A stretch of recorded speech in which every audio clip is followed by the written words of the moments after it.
बिस्मिल्लाहिर्रहमानिर्रहीम। अस्सलाम वालेकुम। मेरी खुशनसीबी ये थी कि मैंने आँखें सऊदीया जैसे मुबारक शहर में खोली थी। मेरे वालिद की यहाँ पुलिस में नौकरी थी। पाकिस्तान में शादी करने के बाद मेरे अबू मेरी वालदा को अपने साथ सऊदीया ले आए थे, इसलिए मेरी पैदाइश मक्का जैसे मुक़द्दस शहर में हुई थी। मेरी वालदा हाफिज़ कुरान थी, इसलिए कलाम पाक की बहुत सी सूरतें मैंने अपनी वालदा से हिफ्ज़ की थी। मैंने शुरू से ही एक पाकीज़ा माहौल पाया था। मेरी वालदा बहुत नेक थी। मेरे वालिद भी एक ईमानदार पुलिस वाले थे। मेरे वालिद की ख्वाहिश तो ये थी कि इनकी पहली औलाद बेटा पैदा होता, क्योंकि वो चाहते थे कि इनका बेटा भी बड़ा होकर पुलिस इंस्पेक्टर बने। बदकिस्मती से ये थी कि मेरे बाद इनकी दूसरी औलाद भी ना हुई। जब मैंने होश संभाला तो अपने वालिद की ख्वाहिश कई बार सुनी थी, तभी इरादा कर लिया कि मैं इन्हीं की तरह से ईमानदार पुलिस वाली बनूंगी। इसलिए मैंने बड़ी होकर पुलिस की लाइन ज्वाइन की थी। मेरे वालिद ये खुशी भी ना दे सके। मैं अभी ट्रेनिंग में थी कि एक हादसे में इनकी मौत वाक़या हो गई थी। जब तक मैं पुलिस इंस्पेक्टर बनकर ऑन ड्यूटी लगी, मेरी वालदा बीमार रहने लगी थी। मेरी पोस्टिंग जिद्दा में हो चुकी थी। मुझे 1 साल हुआ था। ड्यूटी देते हुए मेरी वालदा का इंतकाल हो गया। बहुत कम उम्री में ही मैंने ये दुख देख लिए थे। अब मेरा मकसद सिर्फ ईमानदारी से काम करना था, अपने वालिद का नाम रोशन रखना था। इसलिए मैं जिस केस में हाथ डालती इसमें कामयाबी होती थी। वजह यह थी कि मैं अपना काम ईमानदारी से करती थी, न कभी रिश्वत ली और न ही कभी किसी मुजरिम को भी बिना सजा के छोड़ा। इसलिए कम सालों में ही मैं अपने अफसरान के सामने अपनी काबिलियत का सिक्का मनवा चुकी थी। इन्हीं दिनों एक केस मेरे सामने रखा गया। वो ये कि सुनने में आया था कि एक रिहायशी इलाके में एक ऐसा गिरोह इबाद है जो अरबी लोगों के लिबादा ओढ़े हुए औरतों की स्मगलिंग करता है। ये रिपोर्ट पक्की थी, लेकिन वो गिरोह नहायत चालाक और चालबाज था। अब तक पकड़ा नहीं गया था। जब ये केस मेरे सामने डिस्कस किया गया तो मैंने अपने सीनियर अफसरान से कहा कि इस केस को आप मेरे हवाले कर दें। मेरे अफसरान कहने लगे कि बड़े बड़े पुलिस वालों ने अपनी कोशिश करके देख ली, लेकिन इन्हें भी आज तक इनके खिलाफ कोई सबूत नहीं मिल पाया। और आज तो एक नातजुर्बाकार और कम उम्र से इंस्पेक्टर है। ये बड़ा रिस्क हम लोग ले नहीं सकते। मुश्किल काम है, आपकी जान भी जा सकती है और इज्जत भी। मैंने कहा कि जब मैंने पुलिस की नौकरी की ज्वाइन किया था तो मैंने इस्लामी मुल्क की खातिर अपनी जान, माल और इज्जत देने का ऐद किया था। आज मेरी परवाह मत करें, मैं अपने मिशन से कामयाब होकर ही लौटूंगी और पूरे सबूत के साथ इन्हें पकड़ूंगी। अफसरान ने मुझे बहुत हौसला अफजाई दी थी। मैंने कहा कि मैं वहाँ पर भेस बदल कर एक मुलाजमा बनकर जाऊंगी। मुलाजमा बहुत जल्द कल के मामलात को समझ जाती है। मेरे लिए इस तरह से अपना केस हल करना भी और भी आसान हो जाएगा। सीनियर अफसरान की मेरी ये बात बहुत पसंद आई थी, इसलिए मैंने पुलिस की वर्दी उतारी और एक आम सी मुलाजमा बनकर इस घर में नौकरी लेने के लिए चली गई थी। जरा सी पेशरफ्त के बाद मुझे वहाँ मुलाजमत भी मिल गई। वहाँ की सफाई सुथराई की काम मेरी जिम्मेदारी थी। बहुत बड़ा बंगला था और वहाँ रहने वाले अरबी एक से ज्यादा शादी करने के आदी थे। बजाय वो 2 भाइयों का बंगला था जिनकी 2 बीवियां थी। मेरे लिए हैरानकुन बात थी कि इनकी बीवियों में बहुत इत्तेफाक था और पाकिस्तानी खवातीन की तरह से जेलसी का जज्बा नहीं रखती थी। बजाय में कमरों और घर की सफाई करती, लेकिन मेरी नजर हवेली के खुफिया ठिकानों की तरफ लगी रहती। फिर वो लोग सिक्योरिटी के मामले में बेहद सख्त थे। जब मैं इनके बंगले में दाखिल होती तो मेरी पूरी तरह से तलाशी ली गई थी। कहीं मेरे पास कोई मोबाइल में या असले में कोई ऐसी चीज तो नहीं। उन्होंने गार्ड्स के साथ साथ खूंखार जंगली कुत्ते भी पाल रखे थे। सबसे पहले जब इनके घर में दाखिल हुई तो इन खूंखार कुत्तों ने मुझे सूंघा था। बेशक मैं एक पुलिस वाली थी, एक औरत का दिल भी अपने अंदर रखती। लंबे चौड़े खूंखार किस्म के कुत्तों के सामने मेरा डर जाना फितरी सी बात थी। जिस काम के लिए मैं आई थी वो इतना आसान नहीं था जितना शायद मैं समझ बैठी थी। मैंने कमरों की सफाई के दौरान कमरों की तलाशी बड़ी अच्छी तरह से ली थी, लेकिन मुझे कुछ ऐसा नहीं मिला था। इस बंगले के ऊपर के पोर्शन में मुझे जाने की इजाजत थी, क्योंकि वो खाली पड़ा था। 1 महीना हो चुका था मुझे वहाँ काम करते हुए, लेकिन मेरे हाथ कुछ भी नहीं आया था। मैं बहुत ही मायूस हो गई थी जब एक दिन मुझे उम्मीद की किरण नजर आई। हम मुलाजमे के लिए अलग क्वार्टर बनाए गए थे। हम लोग वहीं रहते थे। एक बार मैंने इस अरबी की गाड़ी में एक हसीन लड़की को आते हुए देखा, जो बेहद हसीन थी, लेकिन इतनी सी डरी सहमी हुई थी। मैं चौकन्नी सी हो गई। मेरी नजर अब इस लड़की पर थी जो बेहद घबराई हुई थी, चेहरे से डरी सहमी सी थी। इसे मेहमान कहकर इस अरबी की बीवी ने मुझसे मुतारिफ करवाया था, लेकिन अजीब बात यह थी कि वो अरबी की बीवियां वैसे तो उठकर एक गिलास पानी भी खुद नहीं पीती थी, लेकिन मैं हैरान थी वो इस लड़की को खाना पीना और जरूरत की हर चीज मुलाजमा की बजाय खुद देने जाती थी। यहाँ तक कि मुझे भी इस कमरे में सफाई करना हुक्म नहीं था। मुझे पूरा यकीन हो चुका था कि वो लड़की अगवा की गई है, लेकिन मैं कैसे इस तक पहुंच सकती थी। रात के 9 बजे के बाद हम क्वार्टर में भेज दिया जाता। इनके घर के अंदर 9 बजे के बाद क्या होता था बिल्कुल जान नहीं पाई थी। मैंने बहुत चाहा कि इसकी बीवियों का एतमाद जीत सकूं, वो मुझसे कोई ना कोई बात करे, लेकिन वो औरतें मुलाजमों के साथ कोई बात नहीं करती थी सिवाय काम की बात की। मेरा दिल अब बेचैन सा होने लगा था। मैं रात को अपने क्वार्टर से बाहर आ गई। इस कमरे की एक खिड़की बाहर खुलती थी। मैंने सोचा कि क्यों ना मैं इस खिड़की को खोल कर देखूं, शायद वो खिड़की खुल जाए और मैं ये देख सकूं कि वहाँ क्या हो रहा है। मैं इस कमरे की खिड़की के पास बड़े मोहतात अंदाज से पहुंची थी, लेकिन वो लोग बहुत तेज और चालाक थे, अंदर से लॉक थे। मैं बहुत मायूसी से हो गई थी। इससे पहले कि मैं वापस लौटती, मुझे इस कमरे में साए से नजर आने लगे। कुछ आवाजें भी आने लगी, लेकिन वो अजीब और गरीब किस्म की जबान में बात कर रहे थे। ना वो अरबी थे, ना उर्दू और ना अंग्रेजी, ना जाने कौन सी जबान थी जिसमें वो बात कर रहे थे। फिर मुझे इस लड़की की सिसकियां सुनाई थी, लेकिन वहाँ मेरे रुकने का मकसद कुछ ना था, क्योंकि मुझे नहीं मालूम था कि इनकी बातचीत क्या हो रही है। मैं वापस पलटने लगी तो मेरे कदम इनकी आवाज से जगरे जा चुके थे। वो उर्दू जबान में बोल रही थी, खुदा के लिए मुझे छोड़ दो, मैंने तुम लोगों को क्या बिगाड़ा है, वो लड़की रोते हुए कह रही थी। मैं वापस वहाँ इस लड़की खिड़की के पास आ गई ताकि इस बातें भी सुन सकूं, लेकिन फिर कमरे का दरवाजा खुला था और इस लड़की को शायद कमरे से बाहर ले जाया जा रहा था। अब इसकी आवाजें कम होने लगी थी, जैसे अब वो कमरे में ना थी। मैं भी सोच ही रही थी कि शायद वो लोग इस लड़की को ऊपर के पोर्शन में ले गए होंगे। जब छत से खिड़की खुली थी, मेरी तो जान ही निकल गई थी। मैं फौरन से दीवार के साथ लगकर नीचे अपना सांस रोककर बैठ गई थी। वो इस अरबी का छोटा भाई था, जिसे शायद ये शक हुआ था कि खिड़की के बाहर कोई मौजूद है, इसलिए वो अब दाएं बाएं देख रहा था, लेकिन मैं बिल्कुल दीवार के साथ लगी खड़ी थी। इसके बाद खिड़की बंद हो गई। मैंने अपने सीने पे हाथ रखकर अपना रुका हुआ सांस बहाल किया था। इसके बाद मैं अपने क्वार्टर को रुक किया। जल्दी से मैं अपने क्वार्टर में आकर लेट गई, क्योंकि अगर किसी को ये शक हो गया कि वहाँ कोई मौजूद था तो वो लोग जरूर वहाँ पहुँचेंगे। वैसे ही हुआ। चंद मिनट बाद ही कदमों की चाप मुझे अपने क्वार्टर से आगे जाती वहीं सुनाई दी, वहीं खिड़की के पास जहाँ मैं कुछ देर पहले खड़ी थी। इसके बाद मुझे इस जगह कुत्ते भौंकने की आवाजें आने लगी। इन कुत्तों के तस्वर से ही मुझे खौफ सा आने लगा था, क्योंकि वो काफी लंबे चौड़े खूंखार कुत्ते थे। मेरा दिल इस वक्त बड़ी जोर से धड़क रहा था। मैं सोने की कोशिश करने लगी। मैं तो समझी थी कि बात यहीं खत्म हो जाएगी, लेकिन ऐसा नहीं हुआ था। दूसरे ही दिन सब मुलाजमीन से ये पूछा गया था कि रात को अपने क्वार्टर से कौन निकला था। इस सवाल ने मेरा हलक खुश किया था, लेकिन सभी अनजान बने हुए थे और शायद इन लोगों के सख्त रवैये को जानते थे, इसलिए 9 बजे के बाद कोई भी अपने क्वार्टर से बाहर नहीं निकलता था। और भी बड़े गजबनाक लहजे से एक के पास आकर पूछ रहा था। जैसे जैसे इस कदम मेरी जानिब बढ़ रहे थे, मेरे दिल की धड़कनें यूं थी, मेरे कानों में जोर जोर से गूंज रही थी।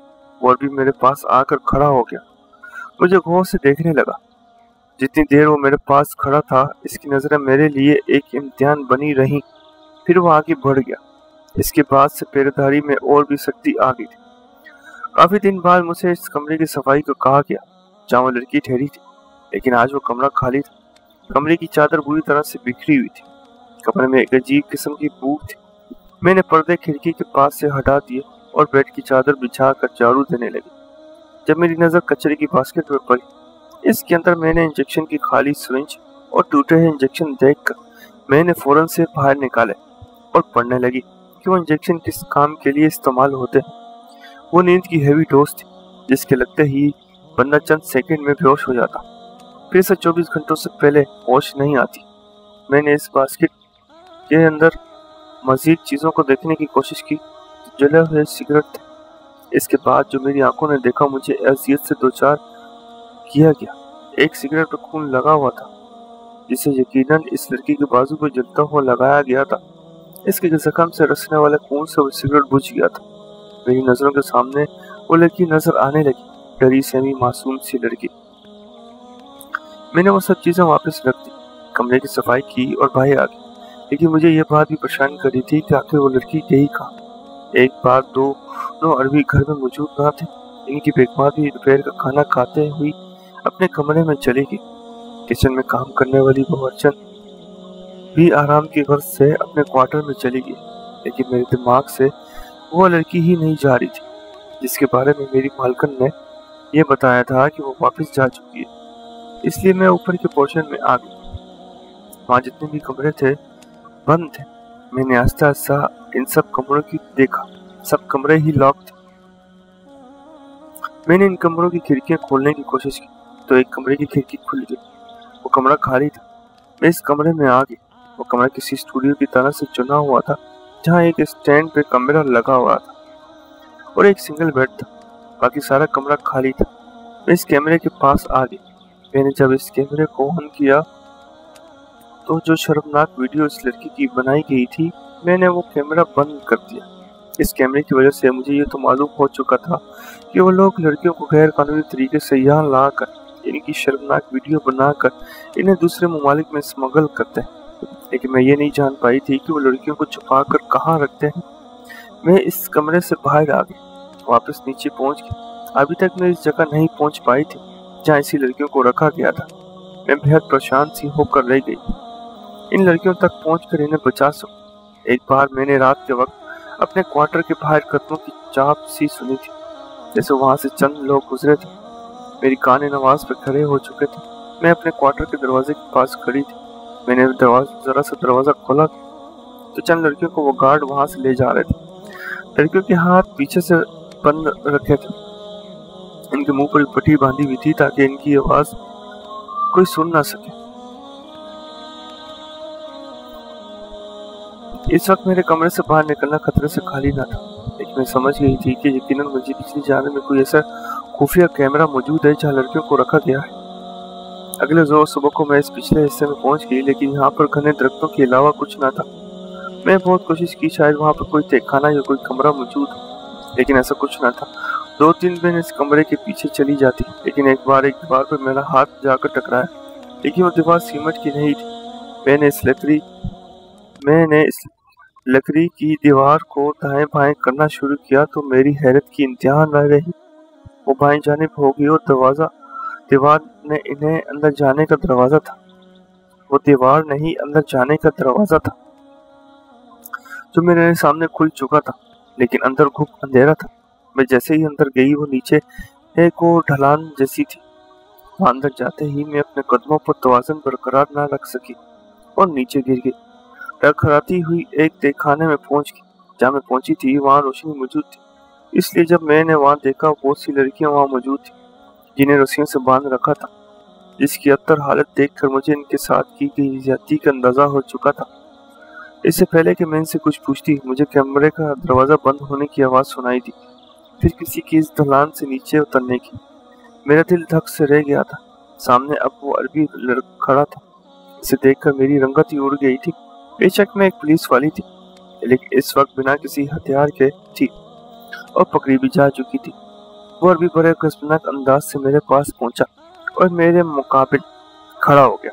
कहने लगा, तुमने मुझे बेवकूफ समझ रखा था लड़की, तुम्हारी हकीकत तो मैं उसी वक्त जान गया था जब तुम खिड़की से अंदर झांकने की कोशिश कर रही थी। अगले रोज जब सब मुलाजमीन से मैं पूछ रहा था तो मेरा 100% तक शक तुम पे था, इसलिए मैंने तुम्हारी सारी इंफॉर्मेशन निकलवा ली थी। इसलिए तुम्हारा पूरा मौका दिया कि तुम जिस मकसद के लिए आई हो वो शौक भी पूरा कर लो। हमारे पूरे घर में कैमरे लगे हुए हैं, इसलिए कौन क्या कर रहा है और क्या नहीं हम सब जानते हैं। तो मेरी आंखों से ओझल हरगिज नहीं थी। ये सब सुनकर मैं दंग रह गई थी। इस शख्स ने एक कमीने की बड़ी मुस्कुराहट चेहरे पर सजाई थी, फिर अपना चेहरा मेरे चेहरे के करीब करके बोला, बहुत स्मार्ट बनने की कोशिश कर रही थी, तुम अब देखो कि मैं तुम्हारा असर क्या करता हूँ। इससे पहले कि वो मेरे साथ कुछ करता, मैंने इस पर हमला कर दिया।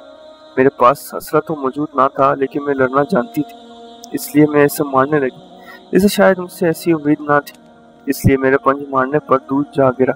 लेकिन अगले ही लम्हे इसके गार्ड्स वहां पहुंच गए थे, जो मुझे बाजू से पकड़ चुके थे। मैं इतनी ताकतवर ना थी कि इन गार्ड्स का मुकाबला कर सकती। वो शख्स अब मुझे खूंखार आंखों से देख रहा था। इसने एक जोरदार तमाचा मेरे मुंह पर मारा था। कहने लगा, मीनी, तूने मुझ पर हाथ उठाया? फिर इसने अपने जेब से इंजेक्शन निकाला। मैं समझ गई थी कि वो नशावर इंजेक्शन है। मैंने कहा कि तुम्हें शर्म नहीं आती औरत को बेहोश करके इसके साथ बदकारी करते हुए? अगर मर्द हो तो मेरे हाथ जोड़कर मेरा मुकाबला करो। वो मेरी बात पर हंसने लगा, कहने लगा कि तुम्हारी बातें मुझ पर बेअसर है। ये कहेगा इससे मेरे बाजू पर वो इंजेक्शन लगा थी। मेरा सर चंद लम्हों में ही चकराने लगा था। मेरी आंखें बंद होने लगी थी। ज़हन बिल्कुल तारीकी में जा चुका था। मुझे ये नहीं मालूम था कि मैं कहाँ हूँ, लेकिन अपने मौजूद के साथ होने वाली ज्यादती को महसूस कर पा रही थी।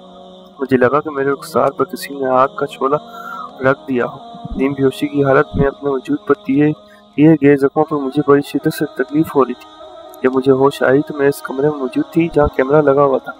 मेरा वजूद बिल्कुल बेजान सा हो चुका था। मैं इनके अताब का निशाना बन चुकी थी। सामने लगी आईने में खुद को देखकर मैं खौफ से चीखी थी। मेरे पर जले हुए सिगरेट बुझाए गए थे। मेरी बिगड़ती उजरी हालत मुझे मेरी बर्बादी की दास्तान सुना रही थी। मुझे अब इतनी भी हिम्मत ना थी कि उठकर अपने पांव पर खड़ी हो सकूं। मैंने कभी नहीं सोचा था कि ये केस मुझसे मेरी इज्जत ले जाएगा। मेरे आंसू बहने लगे थे। जब वो आंसू मेरे जख्मों पे लगते तो मुझे एक नई अजियत से गुजार जाते, जैसे मेरे जख्मों पर किसी ने नमक छिड़क दिया। मेरे कमरे का दरवाजा खुला और इस शख्स की बीवी में अंदर दाखिल हुई। वो खाने की ट्रे रख कर चली गई। मैंने जाने कब से भूखी थी। खाना देखकर मुझसे रहा नहीं गया। मैंने पेट भर कर खाना खाया था। कुछ देर बाद मुझे 2 गार्ड्स लेने आ गए और मुझे बाजू से सहारा देकर इस कमरे से बाहर ले जाने लगे। मैं बिल्कुल बेजान सा वजूद थी। वो लोग मुझे इस तहखाने में फेंक कर चले गए। मैं वहाँ लड़कियों को बचाने आई थी, इन्हें तहफ़्फ़ुज़ देने आई थी, लेकिन खुद भी बर्बाद हो चुकी थी। फिर वो दोनों अरबी इस तहखाने में आकर मेरे पास हंसने लगे थे। मैं इनमें से कहने लगे कि हम किसी और मुल्क के बासी हैं, जहाँ नकली अरबी बन कर आए हैं। आज रात तक तुम्हें भी गैर कानूनी तरीके से इसी मुल्क ले जाएंगे। फिर तुम लोगों से जिस्म फरोशी का काम लिया जाएगा। जब तक तुम्हारी पुलिस की टीम यहाँ पहुंचेगी, तुम भी यहाँ से स्मगल हो चुकी होगी। वो ये बात करने के बाद मेरे पास आकर झुक गया, कहने लगा कि तुम्हारी वीडियो भी बहुत जल्द वायरल होकर तुम्हारे अफसरान के पास हमारा मुंह तोड़ जवाब बनकर पहुंचेगी। ये कहे उठने लगा कि मैंने हाथ में पकड़ी पिस्टल से इस पर गोलियां चला दी। दोनों भाइयों को भून के रख दिया। जब गार्ड मुझे इस तहखाने में लेटा रहे थे तो मैं इस वक्त एक गार्ड की जेब से पिस्टल निकाल चुकी थी और दोनों ही जमीन पोश होकर तड़पने लगे थे। कुछ देर बाद ही वो मर चुके थे। पुलिस के सायरन की आवाज पर मैं इससे होश से गाफिल हो चुकी थी। मैंने अपना मिशन पूरा कर दिया था। जब मुझे होश आई तो मैं हॉस्पिटल में थी। 1 माह लगा था मुझे ठीक होने में, अपनी ड्यूटी दोबारा ज्वाइन करने में। वो सब लड़कियां आज़ाद हो चुकी थी। इनकी वीडियो भी वायरल होने से बच चुकी थी। मैं अपनी इज्जत से अपने फर्ज की खातिर गंवा चुकी थी। लेकिन बहुत सी लड़कियों को जिस्म फरोशी जैसे गुनाह से बचा लिया था।